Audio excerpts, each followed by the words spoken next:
I'm Chris, that's Tyler. Tyler, you know who I'm really proud of? Who are you proud of? I'm really proud of Guardians fans because of all the fans. I think that they, at least Cleveland fans, they know a lot about their teams and honestly know more about their teams than their local media. Whenever we'd have disagreements with Guardians fans, what is it about? It is about preference on the field and approach because there's a desperation in Jose Ramirez's prime. You want to win. I don't think I've talked to a Guardians fan in the last year and a half to 2 years that doesn't know each of their top 5 prospects, their timelines, and where they can play. It's we've been hearing about Chase DeLauter for like 2 years.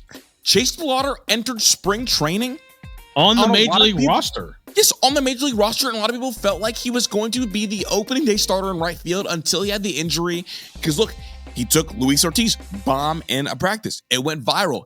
Everybody that was a Cleveland Guardians fan saw it and was like, "Oh shit, is the kid really going to be here?" We had fans for multiple conversations in February and March about, is DeLauter going to win the right field job? Absolutely. I'm really proud of Cleveland Guardians fans. They know their stuff, and you can feel that they want in the next 3 years to win because what are we in? We are in the prime of the best player in franchise history. We are in his prime. So everybody's paying attention because Jose Ramirez has done a good job of making Cleveland fans lock in again. And when Cleveland fans lock in, they know everything from the guys who have the options to the guys who are next up. I'm really proud of Cleveland Guardians fans for A, knowing their ball, and B, being loud about it. Please don't stop. People are hearing you. If you are listening to this and you're like, where is this coming from? Let me tell you. Aaron Goldhammer on ESPN Cleveland, and hopefully we might be able to bring this up. But basically, Aaron Goldhammer was on ESPN Cleveland interviewing Andre Knott. And the conversation about Chase DeLauter came up, and Aaron Goldhammer basically told Cleveland fans that they should shut up because they didn't even know who Chase DeLauter was until a week ago. Insane. So, and then Andre Knott, who is an employee of the Guardians. He's not an employee of ESPN Cleveland. He works for the Guardians. He's never going to say anything that makes the Guardians look bad. Correct. Because that is not his job. His job is to make the Guardians look what? Look good. Good. So whenever Andre Knott is in an interview, just take it with a grain of salt. Mm-hmm. He's just doing his job. But as far as Aaron Goldhammer, shame on you, bro. You should be embarrassed. And you're embarrassed because you didn't know who he was. Because all ESPN Cleveland does is talk about the fucking Browns 12 months a year. Mm-hmm. The loser poverty franchise that is the Cleveland Browns. They discuss it they lead every single show talking about the Browns. They didn't even talk about the Cavs during the playoffs. Which is disgusting. They were the number 1 seed in the whole Eastern Conference. It was like a side topic that they ended the show on talking about the Cavs. Mm-hmm.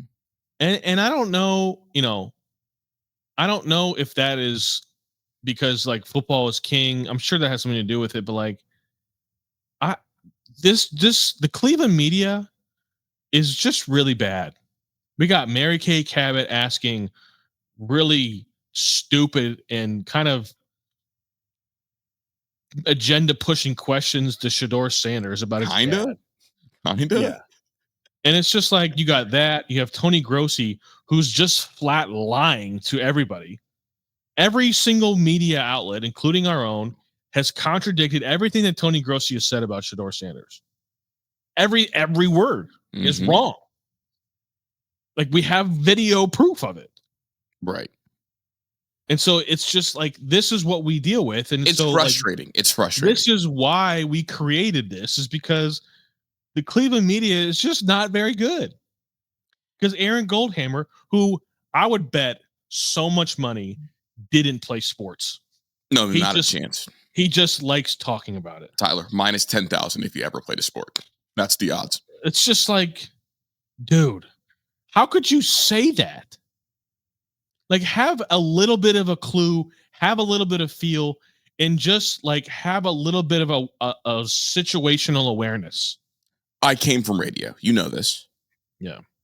I miss in radio when it was okay not to be the expert on someone. So you called in someone else to kind of help be your expert, and you sat there and listened.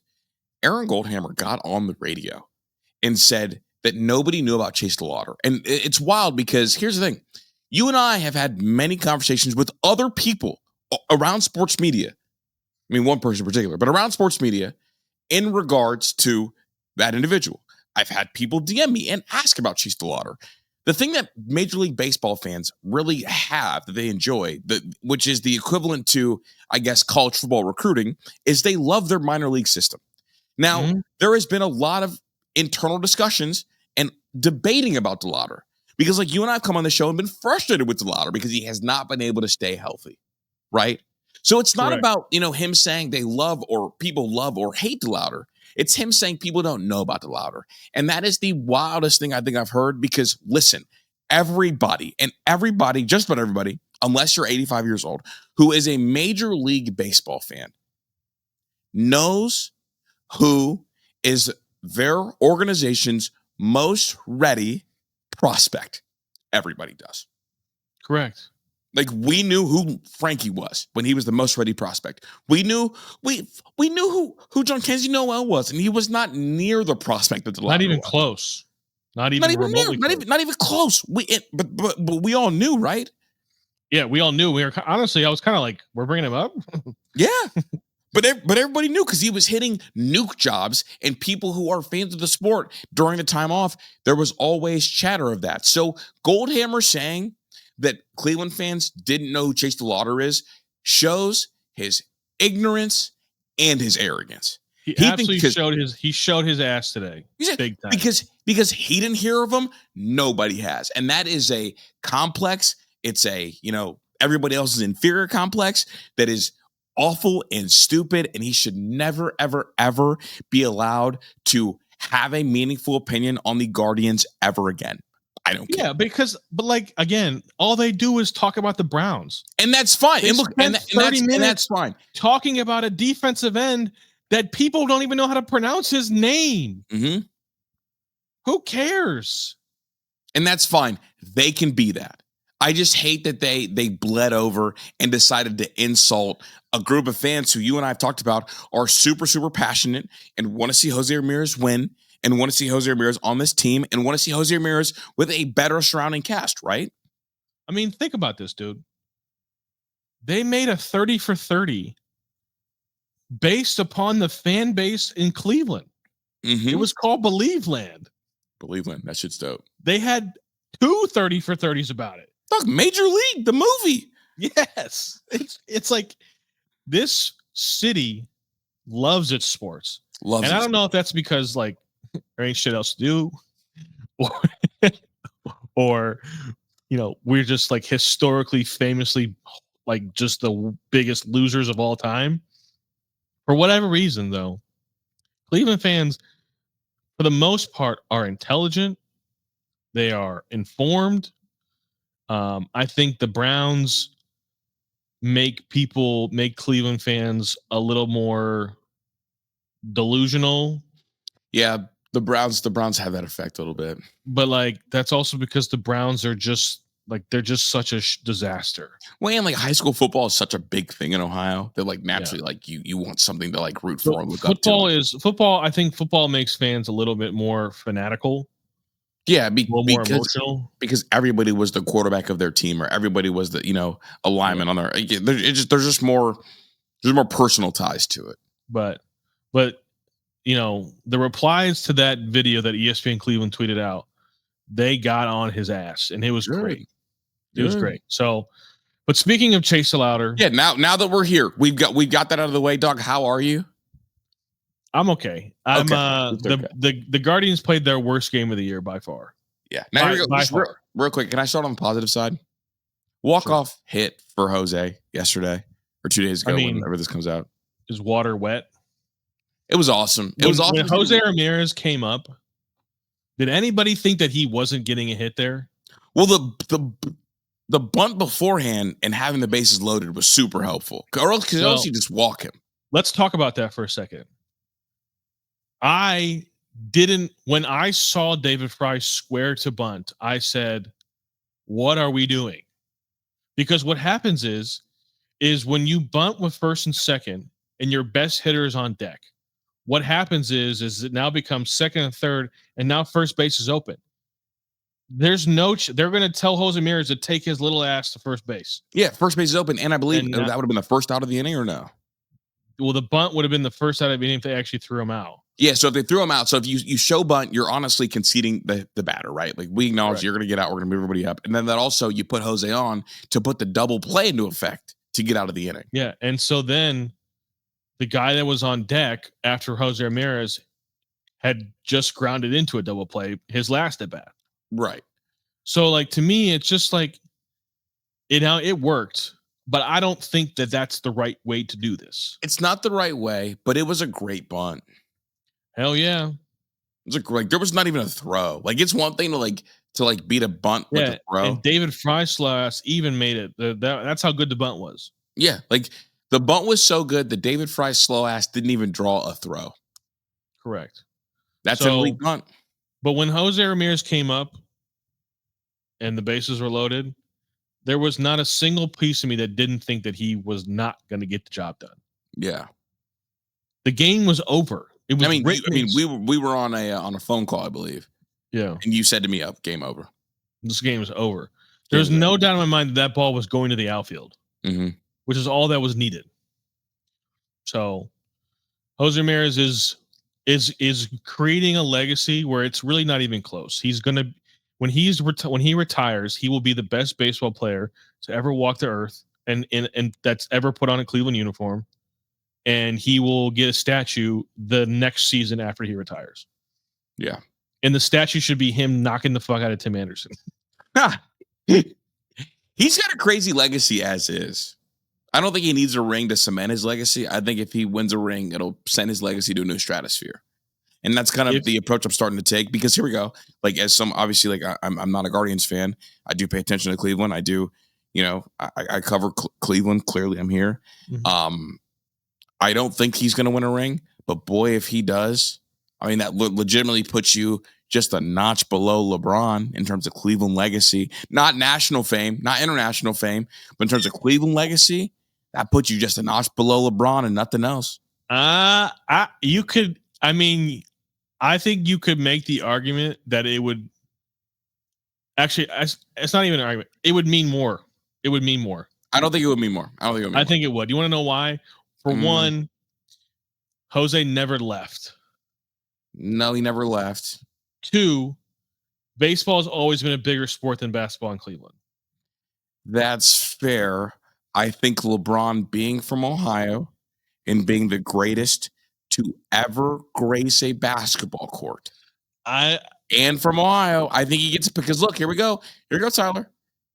He played for Cleveland right out of high school. He never got to go away to college or anything. Went away to college, went to Miami, and then came back and won a ring in incredible fashion against a team that we remembered as one of the greatest teams ever, dynasty-wise. Came back from a 3-1 lead. And I think the fact that he's from Ohio and won the ring and is the greatest ever, I think that will naturally, and he's a bigger global icon. Listen, there are people in Ohio that don't like LeBron James for whatever reasons they may have, politics. whether it's political or the way that he has kind of operated in the NBA. Mm-hmm. But there are nobody in Cleveland that dislikes Jose Ramirez. Nobody. That's fair. Like, not a single person. But I think that because LeBron was the best player in the sport, it's not even. I don't think that's the reason why. If somebody took your side in this, it's honestly because it broke the streak of Cleveland championships. Yeah, first one in Cleveland. Yeah, I think that's where if you wanted to have the argument in support of LeBron, that's what would win. Yeah. I mean, I think if he did win a ring, which obviously we're not there yet, it's all hypothetical. Like, the way he gets there and wins it is going to matter if he does win one. But I think like the Cleveland sports legacy, if he were to win a ring, would be LeBron, Jose, Kyrie. And I think it might be there now. Oh, I think it's there now. I mean, I'll be interested to see how when Kyrie when he retires, how he is remembered. I'll be interested. To how is Kyrie going to like hold up with the test of time? Yeah, we'll see. But like, I think the shot though helps Kyrie. We had this discussion. You asked me for my Mount Rushmore at Cleveland sports, and I said LeBron, Jose Ramirez, Bernie Kosar, and Jim Brown. Yeah. Okay. Yeah, Jim Brown definitely up there too. The Jim Brown thing for me is tricky because like I wasn't clicking on the TV to watch Jim Brown play. No, I know, but like if you're asking me for like all time, yeah, no, I know. He's on there, and people love Bernie Kosar especially because for some reason Cleveland Browns fans are still stuck in the '80s, but neither here nor there. I do want to circle back to Chase DeLauter. A lot of people thought that Chase DeLauter was going to get called up for today. He wasn't going to get called up yesterday, which would have been 2 days ago when you're listening to this, because the lefty versus lefty matchup is not something that the Guardians ever want to, embark on. I don't know, man. It's a confusing thing. Like, I don't know what you're waiting for. Unless like, I think it's either going to happen very soon or it's not going to happen until the trade deadline. And we're getting closer. Yeah, and we're getting closer to that. So it's just, to me, it's like, I think that, like I said, they need to make a decision. I think DeLauter and Capus are both coming. They're not going to trade them. They're almost untouchable. Right. But like, if I'm looking at the pieces that the Guardians have in AAA and on the Major League team, as far as being buyers are concerned, I think Carlos Santana is available. I think Lane Thomas is available. I think Emmanuel Clase is available. Mm-hmm. I think Juan Brito is available. I think Doug Nikhazy is available. I mean, there are 5 guys there. Like, they really like Juan Brito. They think very highly of Juan Brito, but I think there's no there's nowhere to go. He hasn't, like, Travis Bazzana is coming. Yeah, I feel like he's going to be the one that gets squeezed out in all this. Honestly, I kind of forgot he existed. Well, he was hurt. Yeah, I know. And so he's come back and he's hitting well. And like, I mean, yeah, the competition at second base was Gabe Arias and Juan Brito. Mm-hmm. And Juan Brito kind of shit down his leg. Kinda diarrhea. But I think, Tyler, can you tell me what Chase DeLauter's average is over his last 40 at bats? His batting average over his last 40 at bats? Mm-hmm. Was he like 330? Higher? God damn. Mm-hmm. Don't tell me it's like 400. Don't say it's 400 on the dot. Yeah, man. I don't. Dog, it's 400. Tyler, any major league program, any major league organization in the entire MLB, you do not hit 400 over your last 40 at bats as a 23-year-old, and they aren't picking up the phone immediately. Get your ass to Cleveland. I don't know. Against lefties and righties, by the way. Pun intended, is I-71 closed or what? It's gotta be. Dog, not here. 400 over his last 40 at bats. I just don't like, Cleveland's got really good quad A players? Because there is a thing where when you let guys sit and dominate in AAA for too long, they get the AAA habits, and then that uptick in level after they settled in at AAA, you see them just loving to hit AAA hitting. So 2 things. One, in that interview, Andre Knott said that like 90% of minor leaguers had to go get sent back down once they come up. So, and the Guardians want to make sure they don't have to do that, which is the lamest thing I've ever heard. Like, dog, do it. So if you have to send him back down, so what? You have to send Manzardo back down. Dog, if 90% if he fails, if 90% of big leaguers had to do it, you keeping them in AAA longer is not going to help them. They need to see the adjustment and then come back down and then come back up. Right. Like in New York, Ben Rice, he was twin flames with Manzardo, right? Buried on the depth chart, logjam at DH and first base. Team brought in an experienced first baseman for $12 million a year, Santana and Goldschmidt. DH hurt. Who's the DH in New York? Stanton, hurt. Came back around the same time as Fry. Guess what? They brought him up last year. They sent him back down so they could figure out where his weaknesses are, because you can't really point out the weaknesses in AAA. You need them to get to the big leagues to see them and then send them back down, and then you can fix those and then come back up. Ben Rice is now hitting the same as Matt Olson in New York, and a great player. The second part of this is that Jason Kipnis was on the broadcast today, and he was talking about how there are no like veterans that are holding on that are in AAA anymore. And so he goes, a lot of time, like you don't see those guys that are in AAA that are holding on, and they're not there to teach the kids how to be pros, because like, and maybe that's kind of the difference now, is then like when they come up from AAA, like they still have to learn a lot. Then like before, when they would come up from AAA, like they were pros, like they were ready. They just had to get used to the talent, but they knew what to do every day. And now you don't really see that as much, because they're not like paying the 33-year-old. Most teams aren't paying the 33-year-old $2 million to just hang out. No, they're not moving on because you don't want that dead money. Right. So that was an interesting point that Jason Kipnis made, but a lot of what Jason Kipnis said today was also like, get off my lawn, old man shit. So it was kind of annoying.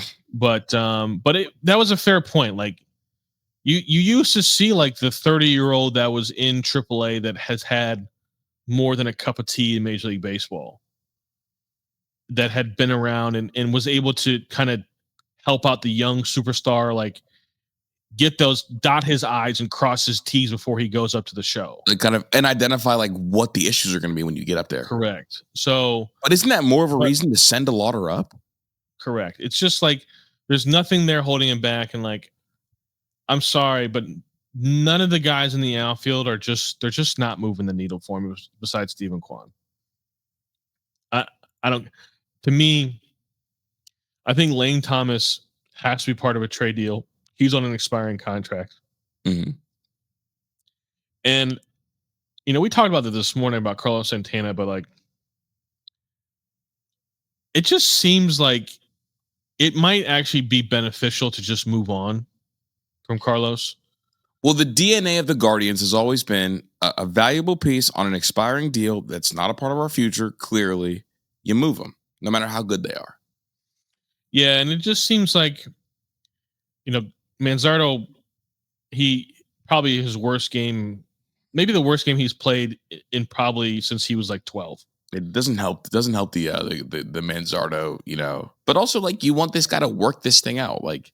But like Manzardo also has played first base like 3 times this month. Yeah, and like he's played first base like 15 times all season. Like, come on. They're doing the thing where they don't let young players go through young players' mistakes, and then when they put them out there, but he's also like nobody ever said that Manzardo was a great defensive player. No, but you're also going to be a worse defender the less you play. Correct. So, like, there's nothing wrong with Kyle Manzardo being a DH, and like his OPS plus his OPS is like now at like 650. It's not great on the year. Yeah, it's not great. No, it's 748. It is? Yeah. I thought it was 650. OPS plus 107. Oh, my bad. No, you're good. I was fooled then. So, like, Carlos Santana, since June 1st, has an OPS of 505. Like, to me, this is usually when Carlos starts to turn it up. Yeah. And it's getting worse. which is a red flag. Yeah, as of today, this is the fully updated stats. Kyle Manzardo's OPS is 743, on base percentage over 300, and then an average at 222. Yeah. So it's just, to me, like, you'll take that for sure. I'm just not sure that Carlos Santana making $12 million and hitting like he's hitting is worth keeping CJ Kayfus, like not playing CJ Kayfus. Yeah. And I don't really care that CJ Kayfus is left-handed only. And also, now this is interesting. Since June 1st, Jose Ramirez's OPS is 818. Lane Thomas is 830 since June 1st. So I'm hoping that Lane is heating up because I want to trade him. And I mean, obviously, that would help him. That would. So, but like, Pat put out a really good tweet yesterday. Cleveland top 5 hitting prospects since 2017 and their OPS plus while on the major league roster. Bradley Zimmer, 77. Oof. Francisco Mejia. I don't know if you remember that name. He was supposed to be one of the ones. 15. Bobby Bradley, 86. Will Benson, 33. Yu Chang, 71. Nolan Jones, 83. Tyler Freeman, 80. Bo Naylor, 88. Brian Rocchio, 66. Gabe Arias, 76. And then Kyle Manzardo at 107. For reference, 100 is league average, so you want to be at 95 and higher. So nothing that they've been doing with their young hitters has worked, is working. So why are we continuing to just like do the same shit? I don't know, man. It's very confusing. Even with the struggles that they're telling us that Manzardo has, do you want to guess his June slash line? 260 with a 300 on base percentage and a 420 slug. 259. Well done. On base is only 286 though. But so the slugging, he hasn't been walking very much. I have noticed that. But the slugging is 463 the month of June. Yeah. With a 750 OPS. His last 7 games, he's hitting 364 with a 417 on base percentage and a 636 slugging. Play him, please. Yeah, like I don't care. Like people, like again, like I know he's hitting what 220 or whatever it is, 218 or whatever it is. He's hitting 222 on the year. On a team full of singles hitters, you need dudes that hit doubles. Also, like 220 is not bad for a young player. No, it's again. David Fry is not good enough. Has never been good enough to hold Manzardo from getting at bats. And this current version of Carlos Santana is also not good enough to not bring up CJ Kayfus. And then also the combination of Lane Thomas, Jonathan Rodriguez, and Nolan Jones is also not good enough to not bring up Chase DeLauter.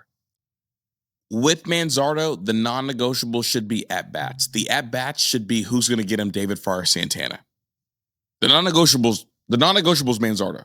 Well, to me, it's like if you're not going to, let's say you're not bringing up CJ Kayfus right now for whatever reason, like the guy that shouldn't play is David Fry because he can't throw. He can't throw the baseball. Do you want to guess his last 7 games slash? It's awful. I don't even think does he have a hit? Well, bro, he's got the bunt. Oh, congratulations. His one hit went a total of 7 feet. His last 7-game average, 188. The on-base percentage, 188. The slugging, 250. I mean, he's got double-digit strikeouts, I believe, too. 7 in the last 7 games. So 1 a game. And this is everybody's left-handed slugger. Left-handed pitching slugger. Yeah. And then it's like, oh, Chris, that's only the last 7 games. Do the last 15. Oh, the batting average is worse. 152. Oh, do the last 30 games. Oh, 162. Yeah. He stinks, dude. He's always He's never been great. He had a great month, and he had 2 moments in the playoffs. I'm glad we're sacrificing the development of Manzardo for David Fry. Makes me feel good. Hey, at what point do you want DeLauter up? Like, I'm ready to see him up right now. What do you think? He should be up right now. I mean, he should be up right now. Okay, what's a more realistic timeline? When is he going to come up, and who goes down? The latest that he should come up is the trade deadline, because this team is going to make moves. I think that's a non-negotiable. They're going to make moves because they have to make moves. Like I think they need a pitcher, whether it's a starting pitcher or a bullpen arm. I think starting pitching is going to be way too expensive. So go get the bullpen arm to help you out. Mm-hmm. And then go get yourself a center fielder, AKA Luis Roberts Jr. Not Trent Grisham. I'm going to speak this shit into existence. Go get me Luis Roberts Jr. Will you get a jersey if he is traded? No, because he's not going to be here for long. But that'd be a crazy jersey to have in the tuck, though. Yeah. You pop out at a Game 7 for the 2028 ALCS with a Luis Robert jersey. Only if it has Junior on it. I'm only doing it if it has Junior on it. Yeah. Would you buy LeBron's? This is so separate. Would you buy a LeBron Senior jersey, like James Senior? I think they should make those. Chris is only saying it's because he has an Odell Beckham New York Yankees jersey. That shit is tough. No, but I'm talking about the LeBron, because he's a senior now and his son's in the league. I'm not getting a LeBron James Senior jersey because I'm not having. Why do you throw shade at my? Is that Odell Beckham? Is that jersey not so tough? I'm not commenting on this. When we went, everybody was so complimentary of it. Yeah, whatever. But they're gonna be buyers at the deadline. It's non-negotiable that they're gonna be active. Starting pitching is gonna be expensive. But at what point is it like, fuck it, we got all these middle infielders. Somebody's got to do it. I just don't know. I'm okay with that. I also don't know if the starting pitching market is going to be that good to begin with. What starting pitchers are going to be available that are actually good? I mean, Gallen, Evaldi, and then Sandy is the real risky one. So I'm saying, if Sandy is the top 3 option, I don't know, man. It doesn't seem like it's a great crop of available starting pitching trade candidates. Yeah, he's been so ass this year, dude. That's what I'm saying. I don't know, man. I'd rather go get a really good bullpen arm for the low skis. Yeah. And but the Guardians are also, they're not going to trade for anybody that they're not going to have multiple years of control over. Yeah, that's the thing that really limits. It's just not going to happen to them. They're not going to do it. That limits the Guardian trade market naturally. For sure. But I also I got to look back, but if I was another team, I don't know if I'm trading with the Guardians, because the Guardians, they fleece folks all the time. Fuck out of people, bro, for real. They be getting rid of people, getting rid of dudes, and they just fall off and they're just laughing at you. So ESPN believes that Freddie Peralta is going to be available. He's nasty. It's going to be expensive though. He's got a 2.9 ERA and 100 Ks. I mean, I'm all in. It's just it's expensive. It's very expensive. And assuming whenever Shane Bieber comes back, which this is the longest Tommy John recovery I've ever seen, by the way. It's not longer than the Ohtani Tommy John, so that's true. But Logan Allen's going to come out of this starting rotation. So it's Bibee, Bieber, Ortiz, Williams, and Slade. And Slade is earning his stripes. He ain't going nowhere. No, he's a dude, man. So if you trade for a starting pitcher out of that 5, who do you take out? When I'm saying that, if they trade for a starting pitcher That is a bad sign for Shane Bieber. Bad. Does the Shane Bieber contract make a lot of sense now, given how long this is taking? 100%. Because like that's the one thing I thought about. I was like, damn, like he's gonna be back before the trade deadline. I mean, fuck, we saw him throwing in spring training. It was looking real. I mean, it was looking crazy coming out of his hands. I just don't know what's taking so long. Well, he had the elbow inflammation when he's supposed to make that double-A start. That set him back. I know it set him back, but like, it just still seems like it's taking a long time. I think they're trying to be extra careful. Fair enough, I guess. So, but him and Peralta front line would be crazy. Just saying. I mean, Luis Ortiz has looked good majority of the time. Slade's look really good. I mean, Tanner Bybee, like I think everybody needs to understand who Tanner Bybee really is. Tanner Bybee is not a number one. He's just not. No. As much as people want him to be, he's not. He would be an elite number 3 on a championship team. You know, he's an elite 3. And he's a good 2. Not a great 2, but a good 2. Serviceable 2. I mean, he gave up 3 runs today, and truthfully, like only one of them should have been earned. He's a little bit of a horse, though. Like he doesn't feel like he ever gets gassed. His stuff is crazy. And the thing about it too is like I gotta say, this year he's kind of grown up in a sense of like, even when he has a big inning, like he keeps them in the game. Mm-hmm. He held them into the game through 6 innings, gave up 3 runs. It's a quality start. 6 innings, 3 runs. That's a quality start. So it's just, to me, it's like you need. That's why I don't think they're trading for a starting pitcher. I think that if they traded for a pitcher, it's going to be a relief pitcher, and then they really need to figure out. They need to clear some space for these 2 young kids, and they particularly need to go. Like it would not. I think if this team wants to go to the playoffs, they need a new center fielder, and they need Chase Lauder playing right field. And the sooner you get DeLauter up, the quicker you can have him work through some of the kinks, because that's the big thing. Yeah. Just so you know, hey, Dominguez started the year up, had him work through some kinks, had his first 4-hit game of his career last night. You know, the Twins will never do business with you guys. No. This time of year. No. But I don't know if you know, but they're making Johan Duran available. That would be very fun. That's that would the reliever. Stupid fun. He's crazy hard. Can you imagine going from him in the 8th to Clase in the 9th? Brother, fuck all that. You're playing rock, paper, scissors to see who goes out in the 8th. Loser goes out in the 8th. You just let them decide? It's like the Bama thing where they were playing rock, paper, scissors on the sideline with the 3 receivers to decide who was going to get the route, the deep route for the touchdown. Yeah. They gave him a 40. And look, here's the thing. He's got 2 years of control. And he throws that 100 mile per hour. Bro, can you imagine? Think about this. You could have Hunter Gaddis pitch in the 6th, Cade Smith pitch in the 7th, Duran in the 8th, and Clase in the 9th. Oh my God, bro. Playoffs? Slade, go get us 5. Everybody gets you 5. What you mean? Well, just Slade. I'm just saying Slade chilling. Like Slade can just go, fuck that elbow, good brother. It's gonna fall off anyway. Go crazy in there. Because he can pump.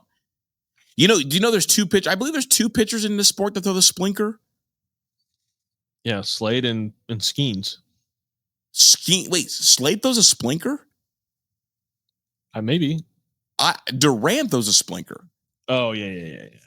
Oh, yeah, that's right. No, shout out to splinker. Also, dude, like watching the Guardians, it's like, you know, it's painful, but at least it's not like watching the Pirates. Oh my God, me and you watched the Pirates Brewers game. Well, today the Guardians were the bad news bears today, bro. They were. In the one inning they had, today the Guardians had double the amount of errors that they had hits. Ew.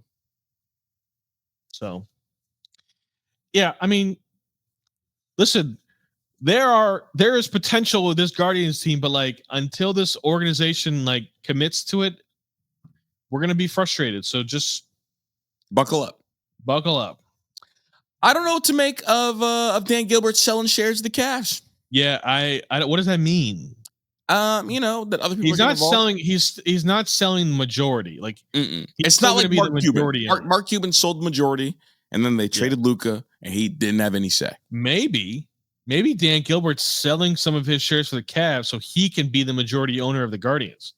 Dog, he would literally lit. If he went in and bought a majority of the Guardians and decided to go spend, every Dan Gilbert crime would be forgiven. It's already been forgiven, actually. If you listen, how do you feel about Dan Gilbert's legacy in regards to him? Like, he ran LeBron out of town, essentially. He did. So how does that, affected his legacy? Like, do you think Dan Gilbert's the best owner in Cleveland? I do. Okay. It takes a lot to be wrong and be wrong loud and ruin a good thing. And then when it's time to go sit at the table again, apologize, say you were wrong, and try to fix it. It takes a lot, especially from a billionaire owner with a big ego. Because don't get it twisted, that's what it took to get LeBron back at the table.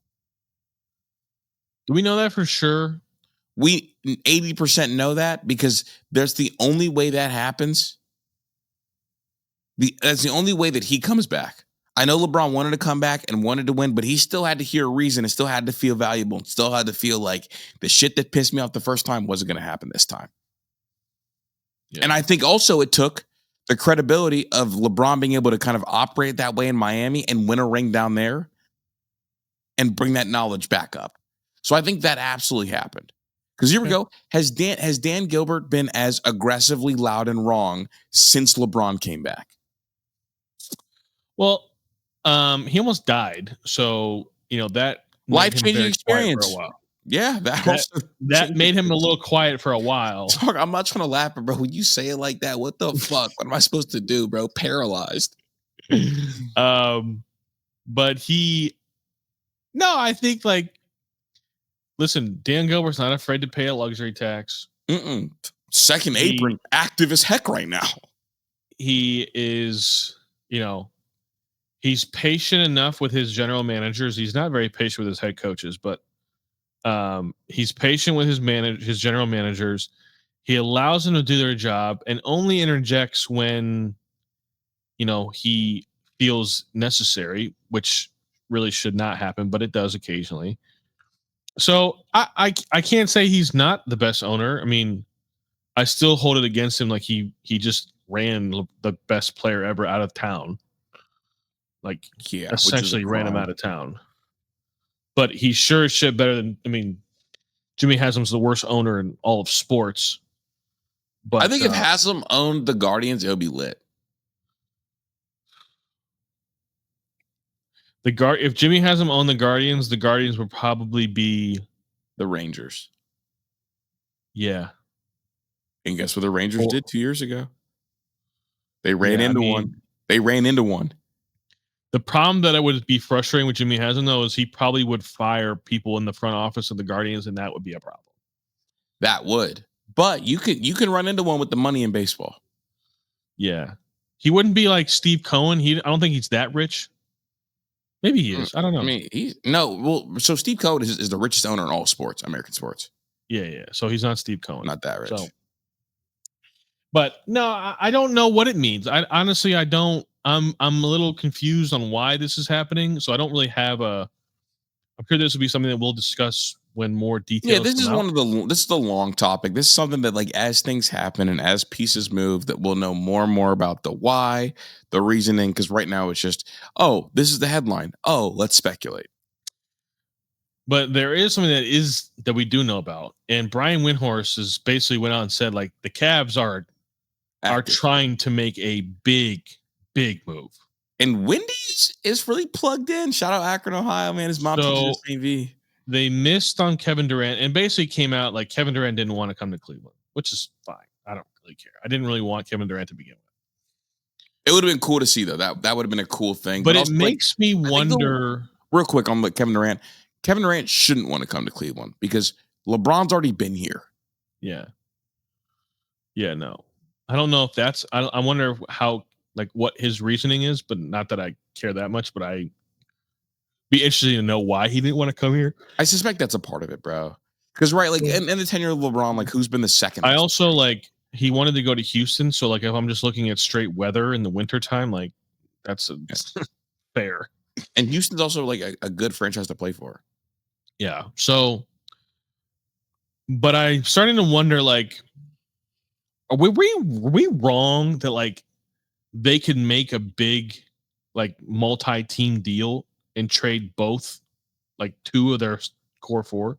We're not wrong, but it feels like they figured out a loophole on how to do it. Yeah. So like there's things like I didn't know that was possible. So because it's supposed to not be like part of the second apron punishment is you cannot trade multiples to acquire multiples or even one. Yeah. So I'm starting to get the feeling this is very much tinfoil hat here. But I'm starting to get the feeling that they are trying to make a play at Giannis. Like in my bones, I'm like, they're trying to make a huge trade. Mm-hmm. And like, there's really only one real big fish out there. It's the only fish remaining. I mean, it's the biggest fish out there, and it's Giannis. Like DeMar DeRozan's been made available. There's a couple other, like Devin Booker is now available, or Bradley Beal, one of the two. Devin Booker, Bradley Beal. I would be very interested in Devin Booker. I do not want Bradley Beal. And Jalen Green is going to be made available too. Yeah, I don't think I want Jalen Green either. But I'd be very, very interested in Devin Booker. Well, I think Devin Booker's the last one they want to trade. I think they would prefer. I know, but I'm just saying of the three, I would prefer Devin Booker. Yeah, that'd be fun. Because I've watched Devin Booker play with other stars and like be able to like go stand in the corner and play defense. Because he could be Klay Thompson, or he could be a fill him up guy and handle the rock. Yeah. So, but like, the chances of the Cavs trading for Giannis is like 5%. But I'm not going to sit here. I think it's a little high. Be naive enough. I think it's a little higher. They're not going to try. Well, I think it's a little higher than that. Because the team that was the most heavily linked to Giannis was who? Houston. Right. They don't have the pieces for it anymore. The one piece they were willing to trade was Jalen Green. So let's just say, for the sake of the discussion, they trade for Giannis and they have to get rid of they would have to get rid of Darius Garland and Jared Allen. Okay. Yeah, that is for the sake of like has to happen. And I don't know how they can do that with this. I don't either, but like clearly there is a way because like too many people are talking about it. At first I was like, oh, all these people are idiots. And then I went back, read the rule twice. I don't know, man. There's some wild stuff out there. But like who plays like you basically tell Mobley like you're playing the 5, right? Or either one of them could play the 5. I guess it doesn't really. It's interchangeable, right? It doesn't really matter. It gives you freedom to switch everything and feel good. Okay. So then you have, and I'm assuming like Isaac Okoro will be gone, Miles Strus would be gone. DeAndre Hunter then slides to the 3. Holy athletic backcourt, bro. That'd be nuts. Long as shit. Long as hell. Yeah. And then like, do you just slide that way? You could probably pay Ty Jerome. Do you just slide Ty Jerome as your starting point guard? Or do you bring him off the bench and like you tell Donovan Mitchell, like you're playing point guard and we're going to go find us another like pseudo wing, I guess. I don't know. You slide Donovan a point and then. Isn't the new wave of basketball just positionless basketball? Yeah, this is pretty positionless. I just wonder, like, they would have almost an entirely new roster almost to do this trade. It's not realistic, but what would be really fun is the 2 for that lineup, and it's not realistic at all. But Imani Bates as the 2 in that lineup would be really fun. I'm just saying, like it's 6'4" Donovan Mitchell, then everybody else is 6'8", 6'8", 7 foot, 7 foot, and just like a 6'8" bucket getter, and then a brawler, and then a guy who's so scary. Wouldn't that be fun, Tyler? It'd be so entertaining. Like And the thing about it, I don't even know if it would take that long for them to gel, because like it's not like you need to run plays for Giannis. No, Giannis doesn't even have a bag. You just like tell him to get the ball and get out of the way. Brother, you don't need to run plays for Giannis or Imani Bates or Donovan Mitchell. So you can run plays for the other two. And if they see something that someone shades over, boom, boom, boom, boom. And also, if Imani Bates takes a while to kind of gel and figure it out, he's not going to be a deterrent in the starting lineup. And it's not going to feel like a hole because everybody else is going to be so much of a scoring threat in that lineup. Just saying, it will be fun. It'll never happen, but that will be really I don't think it'll happen, but like it would be a sight. It would be a sight, but I also like would have to figure out how they even filled out the rest of their roster. Yeah. But think about it too. You have Donovan Mitchell, Evan Mobley, and Giannis. There's a lot of vets out there that would come play on the vet minimum with those three guys. 100%. And with the second name, that's what you're limited to, vet minimums. The other thing I saw was, again, it's completely hypothetical, but like the LeBron thing came up again. I'm like, guys, the only way LeBron can come here is if he comes in the vet minimum. And yes, we all know that he can afford it, but he ain't. I think because Windhorse has been so loud about they're going to do something, it makes people think LeBron because people naturally link Wendy and LeBron. Yeah, I don't know. And dog, they went to high school together. The reason Wendy has a career is because of LeBron. Yeah. I don't know. It's interesting. I'm excited. Like, I'm not like refreshing all the time, but like I am keeping my ears open and eyes peeled for like something's going to happen. I just don't know what it is. What's it going to be? Like they're going to make a move. I think they're going to make a move. I just don't know what it's going to look like. Yeah. No, something's coming. It's going to be cool. It's going to be a good off-season topic. Did they make their pick yet or no? They're 3 picks away. Okay. So I'm sure we'll hit it at the end of the show. The Browns are getting the dome. And are you a dome guy? I wasn't until we went to the national championship game, and now I'm all in, bro. Dude, it's so funny. Just separately, like we went to the Natty, didn't see each other. Been friends for 20 years, didn't see each other.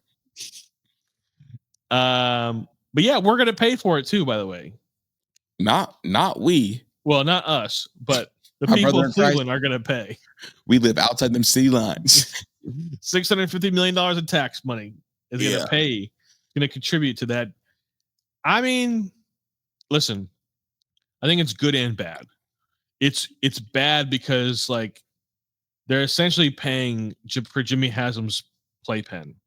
Jimmy Haslam's going to own all the parking. Oh, he's going to own all the parking. He's going to own all of it. The hang up. I thought the city wanted a piece of that pie. No, he's going to own all the parking. I mean, it's going to be $100 to park in that thing. Now it's going to be sweet though, because like everybody's going to park in the same. It's going to be one giant parking lot. It'll be one big party before the games. Mm-hmm. But also, like, you're now going to be able to host the NFL draft. You're going to be able to host major concerts, Final Fours, Super Bowls, NCAA championship, and NCAA football playoff games. Mm-hmm. Can you imagine Ohio State Natty in Cleveland? Oh my God, bro. That would be a home game. Talk. That would be hell. That would be hell. I mean, I'm just saying, like, there's in this dome, like, it's 2025, bro. This dome is not going to be some cheap ass dome. It's going to be. I mean, I know that the Haslam Eagle, they're going to have a halo joint in there. They're going to have the climate control. It's very, very similar to the Mercedes-Benz Dome in Atlanta, which was incredible. And I'm not going to lie to you. It's a lot easier to go watch a bad football team when it's not snowing and freezing. Mm-hmm. That's a fact. That is a big fact. So, no. Hey, you know who else wins? Hey, you know who else wins in this? Deshaun Watson's QBR in a dome goes through the roof. Just saying. Deshaun Watson will not be in the NFL when this dome is done. You better hope not. Right now. If he is, he about to back from the dead. But yeah, that's really the only thing Browns know. I mean, it's big news. I mean, they're getting the dome, and like, I think a lot of old people are like, oh, but we had the home field advantage, but like, we haven't. In all the bad weather games, we lose. Mm-hmm. The New Orleans Saints, who play in New Orleans and in a dome, came up here in a blizzard in -degree weather and won. They got active too. What advantage are we talking about? When you're bad at football, there is no home field advantage. I want quarterbacks and receivers not to groan when they come here, and that helps. Yeah, like this is gonna be like. Think about who wants to come play when it's like. When's the last time the Browns had 2 legit receivers? I can't even tell you. I mean, Jarvis and Odell were supposed to be, but you know what those 2 are? Louisiana boys. Yeah, really. I don't know. And also, I do think warm weather extends the prime of all your players. As long as you have the good turf. Yeah, and not the slit turf, which the NFLPA outlawed. So they're fine. Oh, we're good. Yeah. Speaking of slit turf, you wanted to ask me a question about one Ryan Day. Yeah, what pressure is there on Ryan Day this year? Like, what does Ryan Day have to do, bare minimum, for it to be a successful season? Just beat Michigan, my brother. That's the only thing? There's nothing else? I mean, if you beat Michigan, let's say that he goes 10-2. He beats Michigan. Let's say he loses to Texas and he loses to Penn State, but beats Michigan, goes 10-2. I think that still gets them to Indianapolis. Oh, because they'll be 8-1. That didn't get them to Indy last year. They weren't. They were 7-2 in the conference. My bad. I'm thinking Oregon. Because Oregon was in the conference. Yeah. So no, conference loss gets you in the conference loss should get them into the conference championship. So beating Michigan, going to Indy, and then you probably you beat Penn State in the Big Ten championship game. Get your revenge. Okay. I think like not just beating Michigan. They need all those things, right? Because it's like I think, but like. It's like, because you can't lose to Texas, Oregon, and Penn State and beat Michigan and have it be a success. Or can you? Well, they don't play Oregon this year. Oh, you're right. Oof. Like if they were to lose, they go 10-2, they beat Michigan, they go to the Big Ten championship game, they win or lose, they go to the playoffs. I don't know. I mean, I think a lot of people honestly, man, I think a lot of people just really want to beat Michigan, bro. That's like the only thing left, right? It's left, but like the only thing left, like what else is on the Ryan Day checklist? A Heisman winner? A Heisman winner would be up there, but like Urban didn't have a Heisman winner. No. I don't know, man. I just like I can't think about the playoffs because I just need to beat them first. I think once they beat Michigan, I'll be like, okay, I need to now I can reevaluate. Okay, now because I also think the expectations moving forward are about the situation. Like he's won the Natty. Okay, then you go and you beat Michigan. Like, okay, now what's next? What do we have coming up? Because then, like let's say they go to they beat Michigan, then they go to the Big Ten championship game. That means they're probably playing Penn State again. Then they have to go to the playoff and they got to beat another. Then they have 4 more games against top 10 opponents. Like, yeah. We're asking them to win 5 top 10 opponents in a row. It's just like, I don't know if he can do that again. If he does, watch out. But I've also said like the playoffs are built for Ryan Day. He's like a perfect coach for. He is, in my opinion, the Ohio State coaching staff. And when I say coaching staff, I mean the head coach and the coordinators. They are the best 3 that are built for the playoff. If you had to start, because NFL head coach, offensive mind, defensive coordinator, who is the most NFL, super duper NFL. Also, and those 2 going up and practice against each other the whole year. And like, they're just gonna have, when they give him extra time, like I don't know what to say, man. Like they're just gonna be. Just make it to the if Ohio State just continues to just make it, nobody wants to play them. Nobody's going to want to see them because they have. Listen, there's the criteria. Their defense is going to be good enough. They have the best wide receivers in the country by far. Not even close. And you have to have elite wide. You have to have NFL wide receivers to win a national championship.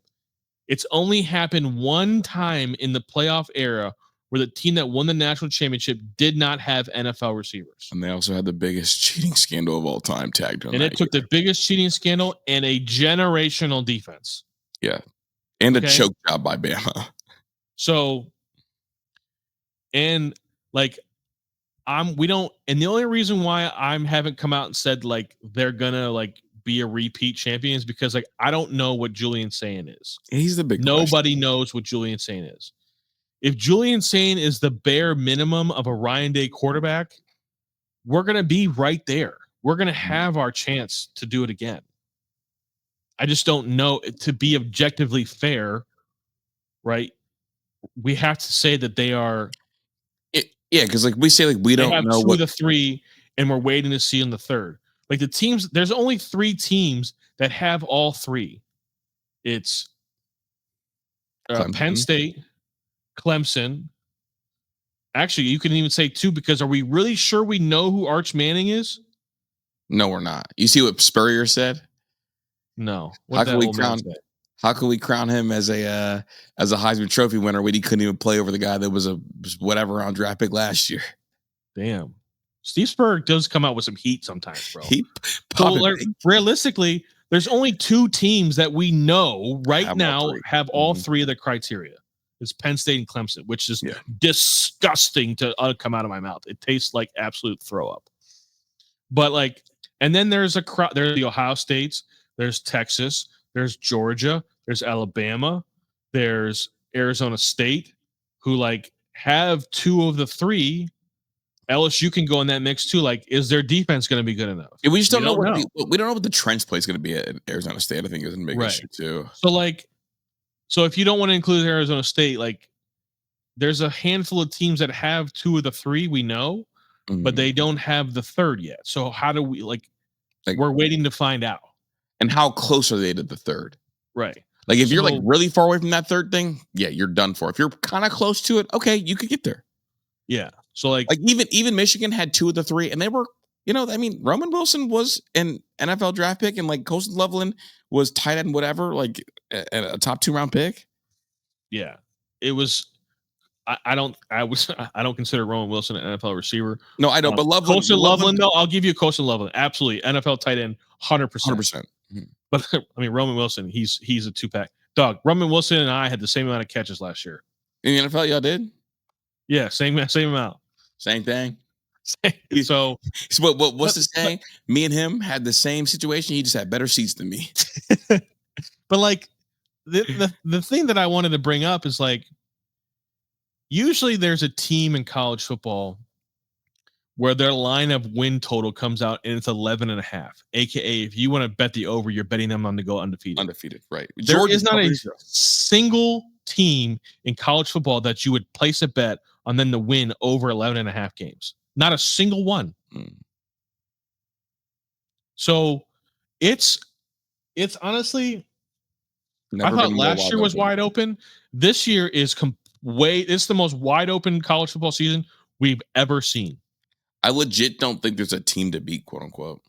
Because even if you look at Clemson and Penn State, what's the hang up? James Franklin and Dabo Swinney. Right. Like is Dabo Swinney gonna let Garrett Riley be Garrett Riley?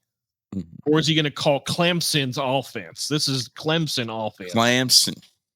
And then is James Franklin gonna James Franklin? Which he hasn't in a while. I mean, if it doesn't happen this year for James Franklin, it's never gonna happen. Never.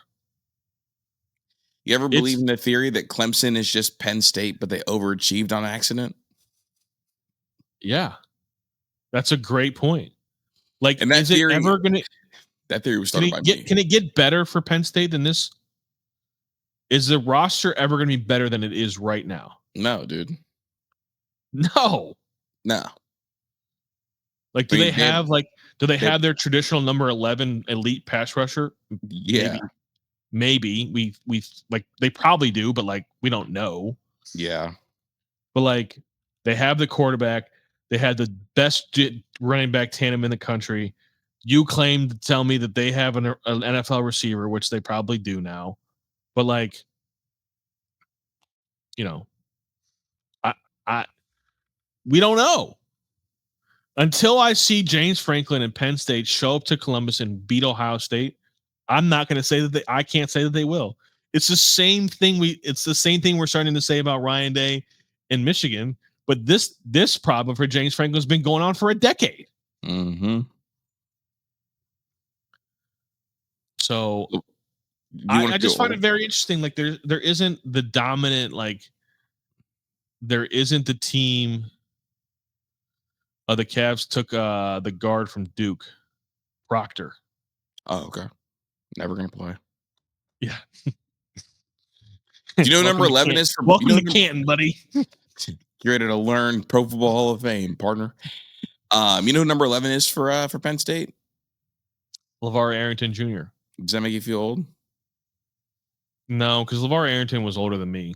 Okay. Like he's well older than I am. 6'4", 220. Yeah, it's prototype.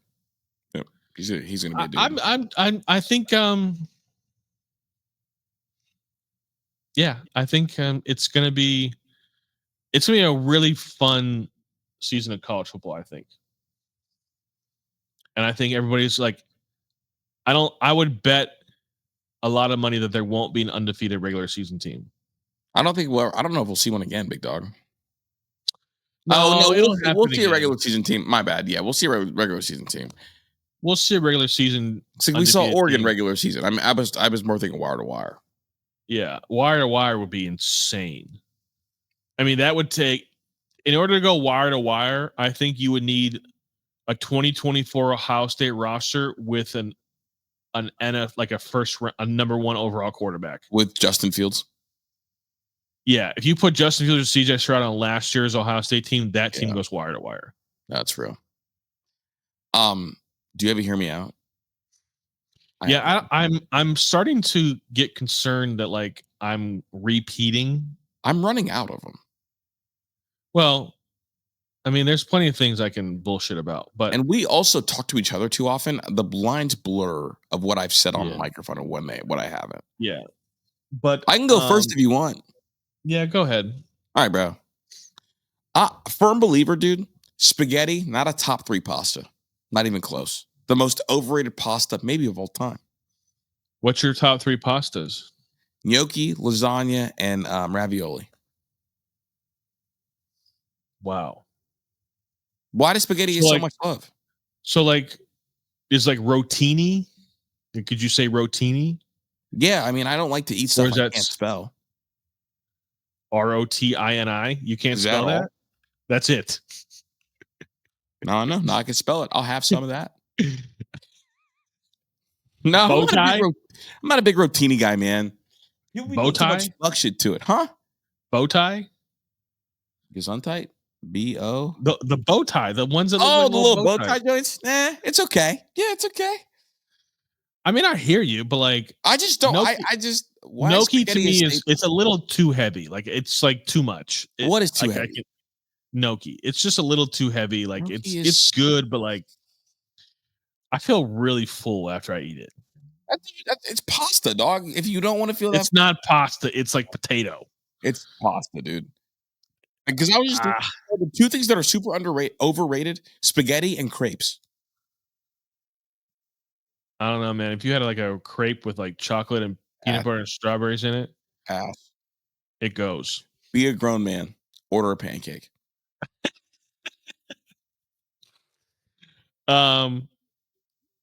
Yeah, I mean, I think if I had to name my top 3 pastas, I would probably say ravioli, bow tie, and then I like the it's not spaghetti, it's like, but it's long, but it's like thicker, like rectangles. Oh, the flat, thick spaghetti? Yeah. That you see in like fettuccine Alfredo.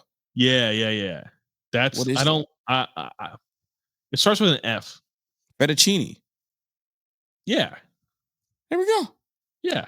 I can't spell that shit either, but that shit slaps, dude. I like the fat, dude. Spaghetti's just too famous for me, bro. I hate it. Yeah, I mean, spaghetti is the Paris Hilton of pasta. What? It's not. I don't know what you just talking about tall and skinny? And way too famous. We don't fucking care about you. I guess. What do you think about shells, by the way?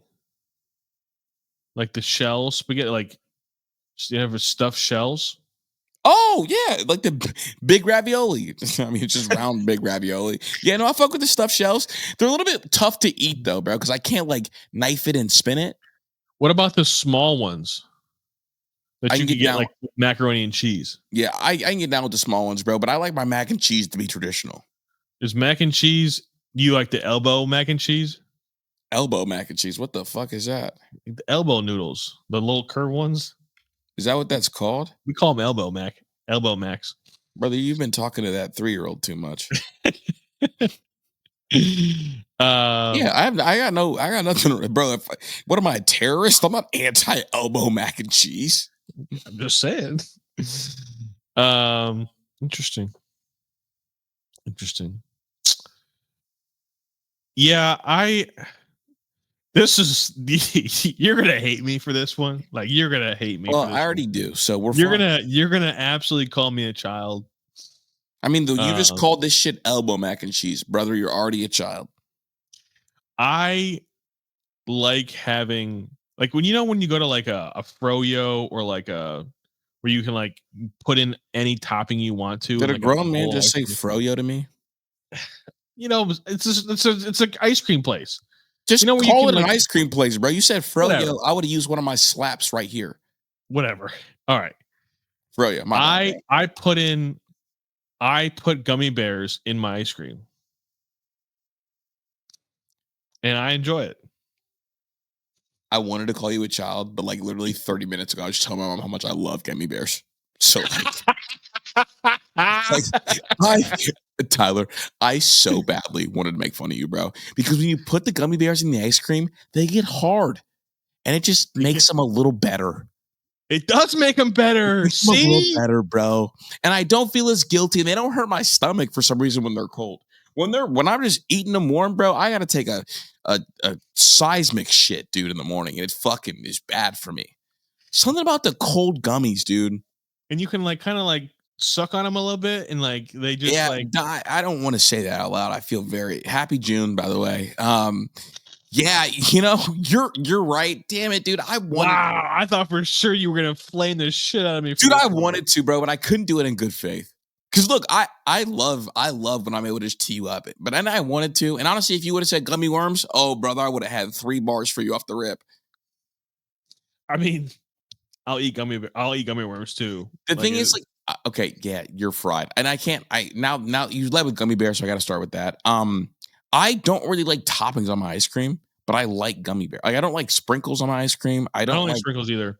Don't do sprinkles. I'll do like I do like cookie dough bites in my ice cream though. That's okay. Good. Yeah, I'll do cookie dough bites. I like other cookies and cream. I think the only things I like in my ice cream are cookie dough bites and Oreo and gummy bears. You don't put syrup on it, right? Like hot fudge or whatever. No. That's then it turns into soup because it's too warm. Also, like the people that get vanilla ice cream with the hot fudge on top, you're a terrorist. Just order a chocolate ice cream.